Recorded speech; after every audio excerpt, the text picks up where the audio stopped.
চন্দ্রকোনাতে সরকারি community hall তার সামনে সাইনবোর্ড টাঙিয়ে দেদার চলছে আসবাবপত্রের ব্যবসা। স্থানীয়রা বলছেন বর্ষায় বাড়ি ভাঙলে আশ্রয় কোথায় নেব, আর ব্যবসায়ী বলছেন তিনি তো প্রতি মাসে পঞ্চায়েতকে ভাড়া দেয়।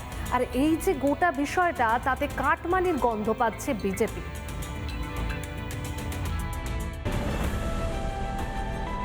চন্দ্রকোনার কৃষ্ণপুরে কমিউনিটি হলে চলছে রমরমিয়ে ফার্নিচার ব্যবসা। এলাকার মানুষের দাবি, দীর্ঘদিন ধরেই এই ব্যবসা চলছে সরকারি কমিউনিটি হলে। এলাকার মানুষজন জানায়, বন্যা কবলিত এলাকা কৃষ্ণপুর এলাকার একাধিক বাড়ি কাঁচা মাটির বাড়ি।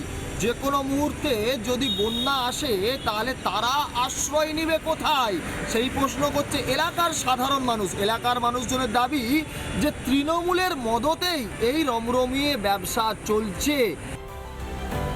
যদি কেউ গায়ের জোরে দায় ভাড়া, সেটা কি আর পাবলিক কিছু করতে পারবে? নেতাদের উপরে কি আর উঠতে পারবে? তারা এখন কিছু বলতে পারবে? কারা ভাড়ায় দিয়েছিল? ভাড়ায় দিয়েছিল টাকা রোজগার করার লেগে সব। কারা দিয়েছিল? তৃণমূল। গরিব মানুষ ঘর ভেঙে গেলে, যে বর্ষা, প্রচুর বর্ষা এবছর, যদি ঘর পড়ে যায়, আশ্রয় মাংলে কি করে আশ্রয় দেবে তাদেরকে? যে পার্টির কাছে যদি আশ্রয় চাই। তো আমাদের এলাকা খুব বন্যা এলাকা, কোনো বন্যায় টন্যায় হয়ে গেলে গরিব মানুষ এখানে এসে ঠাঁই পাবে, সেইটাও কোনো আয় নাই। তৃণমূলের নেতারা এটা ভাড়া দিয়ে দিয়েছে।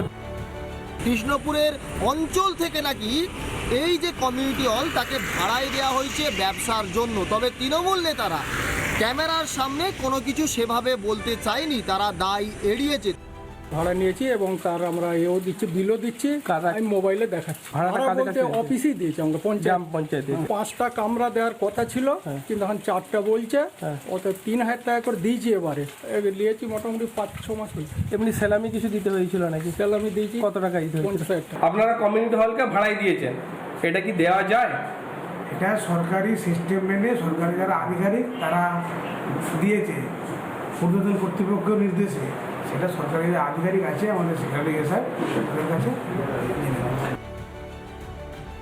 এলাকার সাধারণ মানুষের দাবি, অবিলম্বে যদি এই কমিউনিটি হল খালি না করা হয় তাহলে তারা আইনি সহায়তায় যাবে। তবে শেষ পর্যন্ত কি হয় সেটাই দেখার বিষয়। চন্দ্রকোনা থেকে মিজানুর রহমানের রিপোর্ট, রিপাবলিক বাংলা। নানা ধরনের কন্টেন্ট দেখার জন্য লাইক করুন, শেয়ার করুন আমাদের ফেসবুক পেজ, সাবস্ক্রাইব করুন আমাদের ইউটিউব চ্যানেল। পাশাপাশি অন্যান্য ব্রেকিং নিউজের জন্য অবশ্যই চোখ রাখুন রিপাবলিক বাংলায়।